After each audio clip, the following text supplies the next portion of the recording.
Hello y'all on YouTube, this is Rob with Rob's Nerdy Knives. Today we have our special review impressions of a huge, gigantic of a knife. Well, okay, maybe not. The Mini Korvid. Yeah, from Kansept. Let's take a look.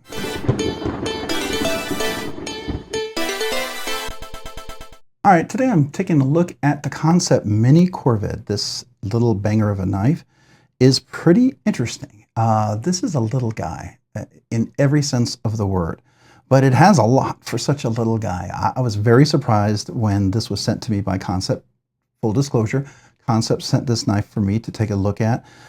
It's a gift to the channel and will likely be a giveaway video. So I'm looking forward to the video that I will create. The giveaway that we'll be doing with this at some point. But yeah, I wanted to review the knife because, well, it's a knife and I've never handled a Korvid. Would love to handle a regular size Korvid at some point, I guess, but this is the Mini Korvid. It's probably one of the smallest knives I've ever received on the channel. So let's take a look at it. First of all, the knife name is the Mini Korvid. Okay, the manufacturer is Kansept Knives. They're the ones who made this. And the designer, I believe it's Koch Knives or Koch Knives. I think it's Koch Knives, right? So Koch Knives is the designer for this.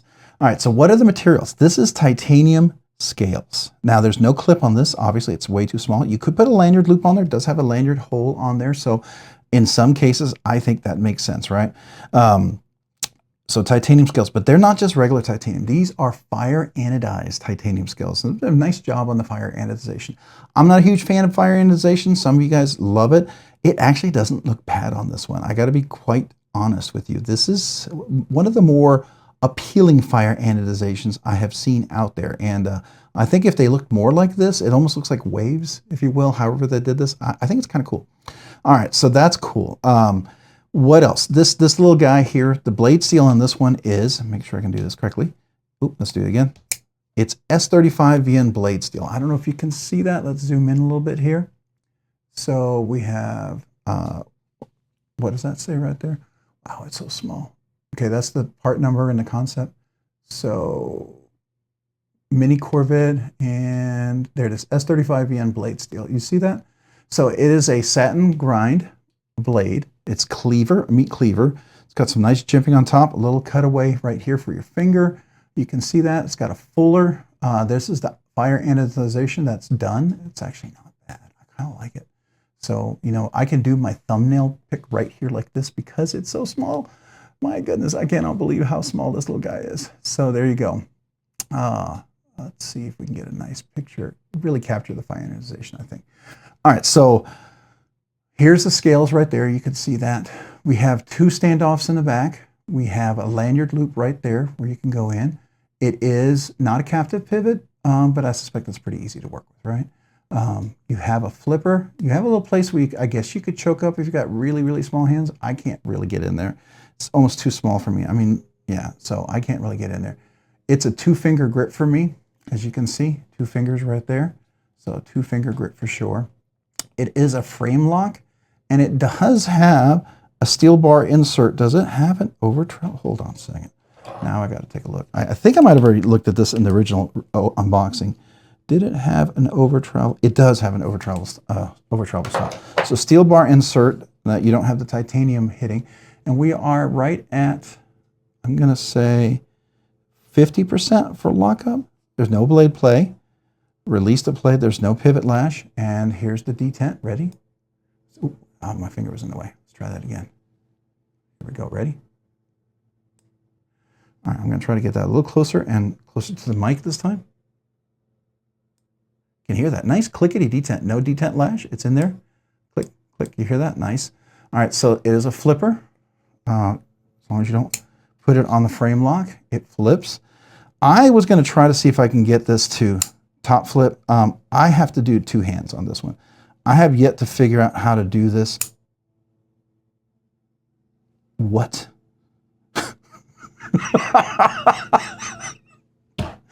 Seriously?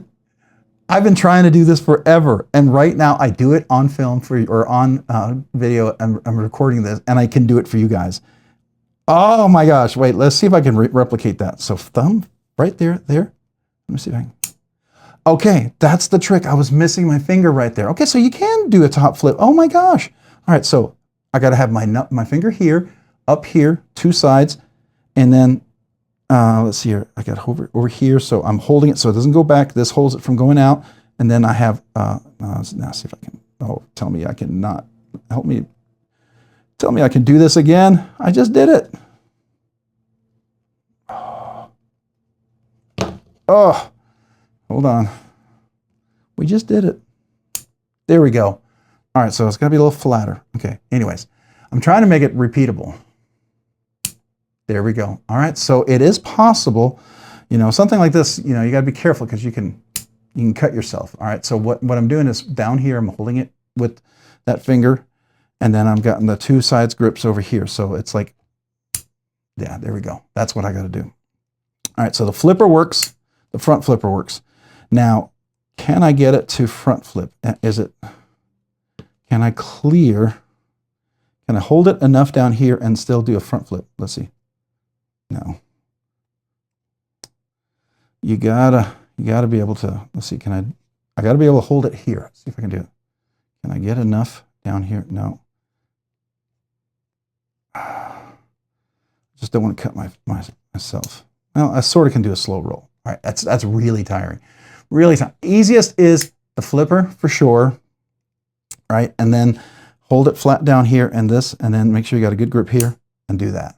All right, so I don't know if you can see that. Let me zoom out a little bit. In case you guys have one of these, you want to figure out how to do it, and maybe you've never been able to do it, thumb down here, finger down here, up here, good, hold on, good grip. There you go, like that. Okay. So it works. It works. With a little bit of practice, I swear, I've been trying to do this all this time and I couldn't figure it out. Now I wonder, can I do it the other side? Now, the other side was a little more challenging because, you know, you have to, my thumb is going to probably be on the lock bar because I actually, when I'm over here, I have to hold it pretty, this is down here, okay? And then, can I do the same up here? The trick is can I get enough of a grip down here? Is it possible? Just got to see. Okay, so it's possible, but I just got to make sure I get the right leverage without. Oh.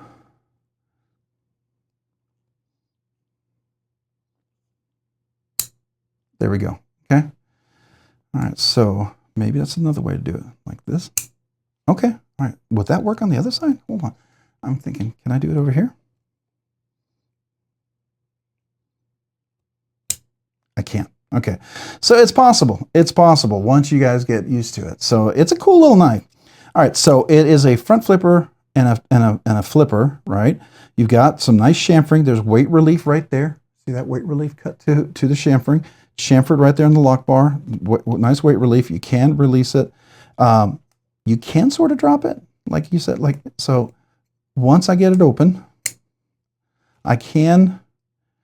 The detent, you clear the detent right there, and then you could. It's a shake shot. I mean, could I tune it so that it's a little more? Yeah, but I don't know if I wanted that loose, right? I want it to click in there for a little guy. I don't want it to be flopping around or anything. So. But it is definitely, let's see, can I get it to drop? Okay.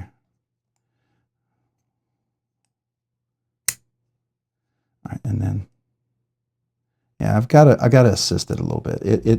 To clear that, yeah, to clear that because the over travel stop, it's pretty tight in there. So we've got to be careful with that. All right. So that's how that works. All right. Opening closing. Materials, S35VN blade steel we talked about, which is cool. Titanium scales. No weight relief. It's so small. There's really, you want it to be solid and have some balance. The balance of the knife is right there. So your two fingers, you're going to be right there. So if you're doing a lot of cutting, it's a balanced knife. You got a nice little scooper right there for your thumb.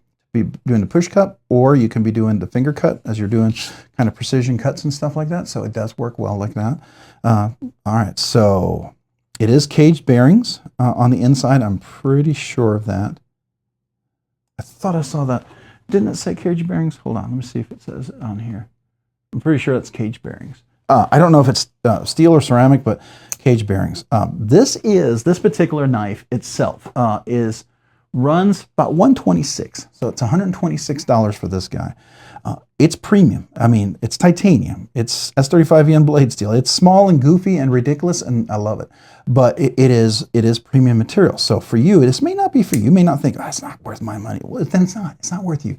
This is not a practical knife, I don't believe. I do not believe this is a practical knife in any stretch of the imagination. So if you get this knife, you got it because it's cute, it's small, it's funny, it's goofy, it's ridiculously small, and you love it. And that's the reason why I think they appeal to people. It is a ridiculous knife, but in every good way you can imagine. It is a ridiculously good knife in all the possible good ways you can imagine. I like it. I like that, right? So to me, I think that's pretty cool. I think it's pretty cool. Here, let me zoom in so you can guys get a nice close look at it here. I think it's a pretty cool little guy. As far as opening and closing, it is a challenge, as you saw.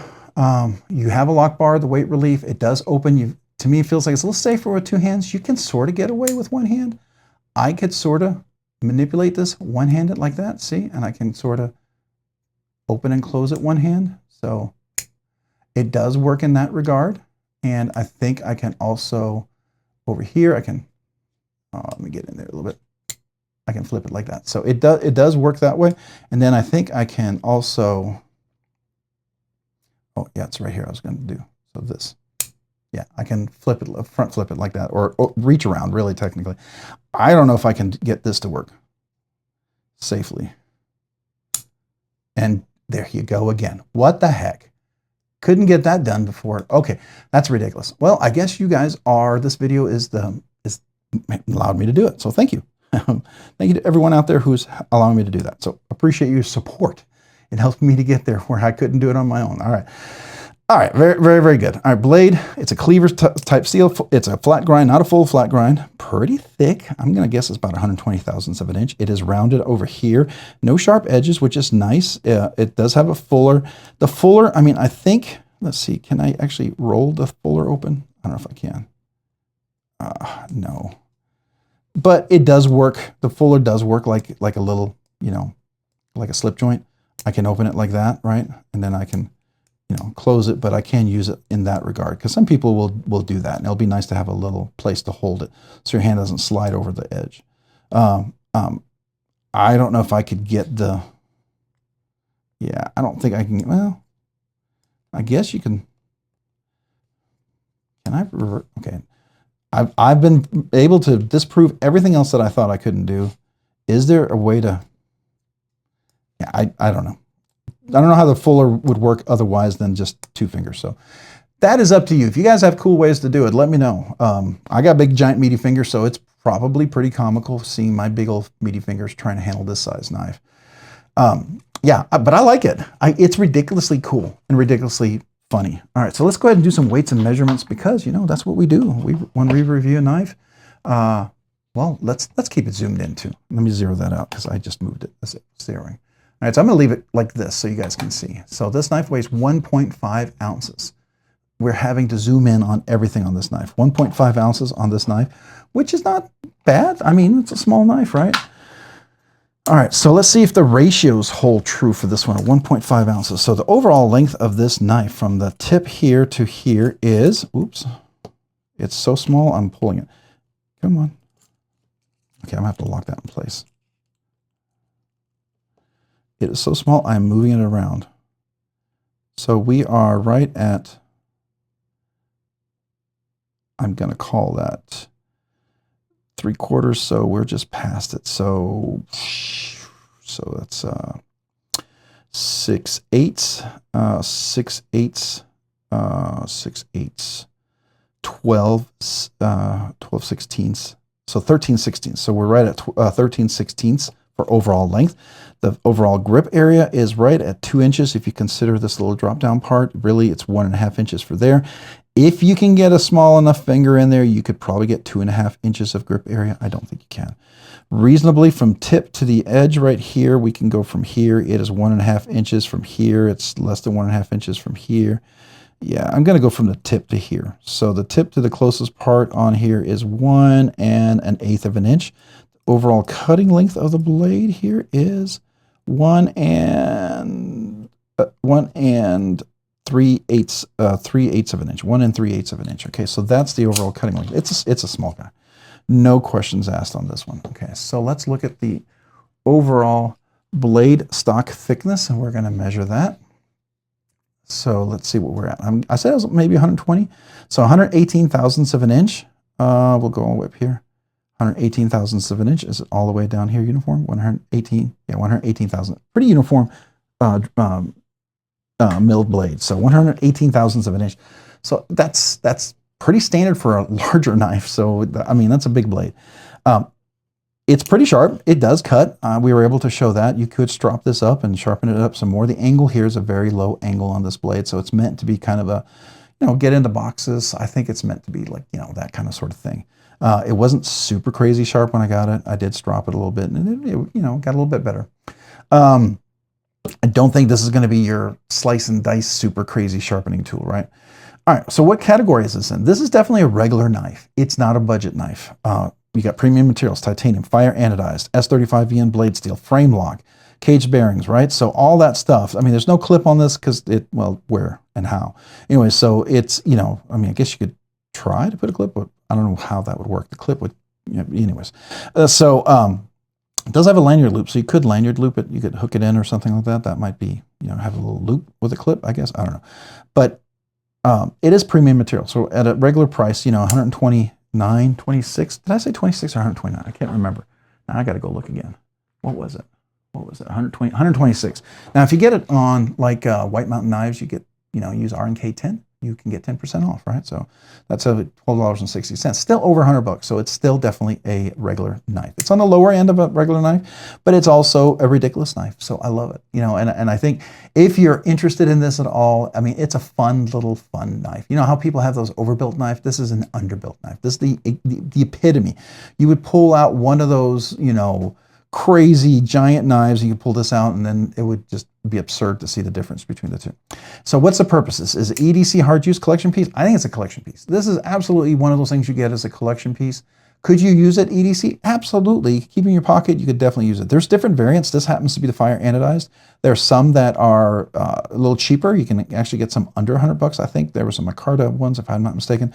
But this one is just, if you're gonna go small, but you're gonna go big and small, this is where I feel like go all the way, right? Get something ridiculously over the top like this. But could you EDC it? You could. Could you hard use it as much as you can with a small frame lock where you hold two fingers? I mean, great for cutting boxes. I think you could definitely do that, but it's not going to be crazy. You're not going to chop logs with this. No. Get the right tool for the right job. I wouldn't even pry anything with this. I mean, it's so small. It's just dangerous when you use something this small and it's sharp, right? So just be careful. What about the ergos and feel, overall design, the handles? For the size, it's surprisingly comfortable. Everything is chamfered all the way around. There's no sharp edges anywhere. Everything's taken care of. Even up here, there's mini kind of a pseudo swedge. The corners up here are really nice and soft. I like all of that. So yeah, I mean, it's relatively comfortable for two-finger grip. It's nice. Opening and closing, again, for such a small knife, is not bad. As I've proven to you, the flipper works pretty well. I didn't think I could get that top flipper to work, and then lo and behold, here we are. I just got it done, right? And then lo and behold, here I can even get it again. I was doing this earlier. Come on, don't prove me wrong. Don't prove me wrong. I just did it. Yeah, we can do the reach around, but the front flipper, we can get that. This is crazy. I was trying to do this beforehand. Could not. I mean, after I got it, I tried to do it, and then again, picked it up again, tried to do it, and then again, right as I was about to do this review, I was trying to do it again, and I was like, man, I just can't get this, and then now we got it on the live.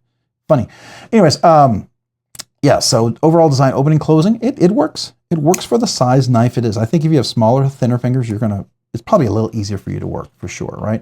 Texture, there's no texture on here, really. I mean, there's chamfering, and there is some jimping on top, and that works pretty well. That does give you some good, nice, solid grip there. You're not going to slip and slide. You do have a finger guard, which is nice. You want something not to have your finger slide up.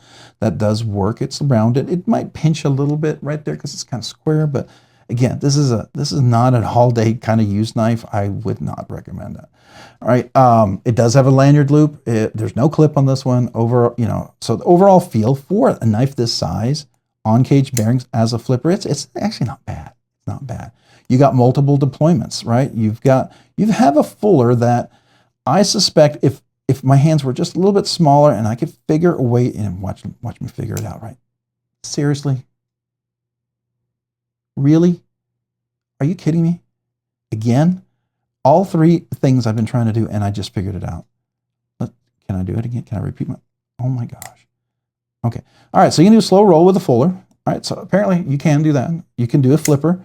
You can do the reach around flip here as well, and you can do the little regular front flip. So multiple deployments. Yeah, okay. I feel like an idiot. I mean, I'm about to tell you how none of that works. It's really challenging, and here I'm doing it. So there you go. So fidget factor. I mean, for the size of the knife, I got to give it an 8. I got to give it an 8. This is an 8. This is ridiculously an 8 because of the size and everything. It's just the fact that I can do any of this. I'm going to give it an 8. It's so, yeah, okay. And so the fidgety goodness. I mean, for this size, I got to say it's a 95. It's an A. It's an A. The only reason why I don't give it an A+ is, it's small, it's challenging, and at times it can be a little difficult and tiring to figure. See, I did this early. Don't prove me wrong. There we go. Okay, yeah. So I'm going to give it a 95. I can't quite give it 100 because it's not flawless and seamless, right? It's hard. It's small, but I'm going to absolutely give it an A. That's just crazy. That's just crazy, guys. I'm sorry. All right. What do I think overall? Is it recommended? All right. I don't know what you would use this for. I don't know the purpose of having such a small knife. And if you're looking for a crazy small knife like this, yeah, I'm going to recommend it. Is it a functional, really logical, reasonable kind of design? No, not really. Unless you have really, really small, little itty bitty hands, I think this is the type of knife you would get for for fun factor. This is absolutely a fun factor knife. It is kind of a showpiece. It's kind of a fun to carry around as a ridiculously small knife. If I hadn't been given this knife for the channel, I would, and it wasn't like a given to me. I don't keep a hold of knives that are given to the channel for giveaways because I just can't. I feel like when they give something to the channel, it's got to go back out to you guys. Now, the only thing I will do is if I had another concept that I could give away in lieu of this with relatively same cost, I would do that, but I don't. I don't have another one. So that being said, it's not one that I will end up keeping, even though I would like to have one of these for my own personal collection at some point, just because it's ridiculous. It's just ridiculously fun to have something small like this. I think that's just really, really cool. Maybe I'll look for one of the really cheap versions of this and buy that. But anyways, yeah, it's recommended. It's cool. I think for the novelty, the fun factor, everything else, I think it's great. It's great. Yeah. I think you'll enjoy it. You'll enjoy it. As long as you know what you're expecting, what you're getting out of this. If you're looking for some big old utilitarian type of knife, if you're a cold steel kind of guy or 80-20, you want to go beat up and bang up the knife. No, stay away from this. That's not what this is, right? Don't even try to put that on there. Don't be ridiculous. Don't be a goofball, right? Enjoy the knife for what it is, for its design, for its intention. And this one is just for fun. This one is for fun. I mean, it can be used. You can do things with it. There's no doubt I can be cutting boxes all day long with this thing. Yeah, there's no doubt that I can do all of that, but it is just a fun knife. It's almost like, it's meant to be like a little razor, right? Like you're going to go shave with. Now, the blade stock thickness and all that does not lead you to be able to be a razor because it's got to have a crazy hollow grind and be, anyways. All right, so that is the knife. I think it's fun. I think it's a lot of fun. I'm going to have a really close little image right here on this one. I kind of want it to reflect better. I want you to see the reflection. How about if I do this? Can I do this? Can we do this? Come on. Come on. Come on. I want you to reflect a little bit better. Oh, you're not going to do it, are you? What can I put underneath it to make it stick up? This is crazy. All right. Well, I'm not going to get anything to do it, so I'll just have to hold it. All right. I think it's a fun knife. I think it's a fun knife. Hey, if you found this content fun, interesting, worthwhile, or informative, would you please consider hitting the like button down below? And if you've already hit that like button, would you also consider hitting the subscribe button down below? Subscribing and liking the channel really helps out. It allows me to produce more content, do more things, ultimately do more things for you guys. So thank you. Thank you to everyone who watches the videos, who enjoys the videos, who likes the videos, who comments, who's part of the live stream. Thank you. Thank you to every one of you guys out there. I do appreciate you. If you haven't already, maybe also hit that notification button down below as well so you can be notified of future content like this crazy video. And also a big shout out to my channel members out there. You guys are amazing. You guys allow me to do things way sooner than I ever thought I could be able to do. And you're like my workout buddy. You encourage me to keep going. I don't do this full time, part time. And if it wasn't for you channel members, there's some days I don't think I would keep going, but you guys really do encourage me. So I want to say thank you. Special thank you to you guys. You mean the world to me. So I just want you to know that. With that being said, I try to do something exclusive, something special, because channel members are so generous to me. I want to be generous back to them. I do 2 exclusive things for channel members. I do a once a month members exclusive giveaway. It's usually a very nice knife, definitely a little bit better than a budget banger. Want it to be something that hopefully they will enjoy to win or to even give away. And then the other thing is make sure all brand new channel members, especially if you know, anybody who's a channel member right now, who's currently active, who's brand new channel member, who's been a channel member all along, who was a channel member, became a channel member again. If you've never gotten a channel sticker, never asked for one, email me with your name and address. I'd love to mail you a channel sticker and a little thank you note, especially to you new channel members. Thank you, thank you, thank you, thank you. Appreciate you guys. Now, I appreciate everyone out there. Appreciate you guys supporting the channel, being here. You guys are awesome. If you haven't already, check me out over on Instagram at robs_nerdy_knives. Again, that's on Instagram at robs_nerdy_knives. Thanks so much for watching. Have a great day and a great week. Bye.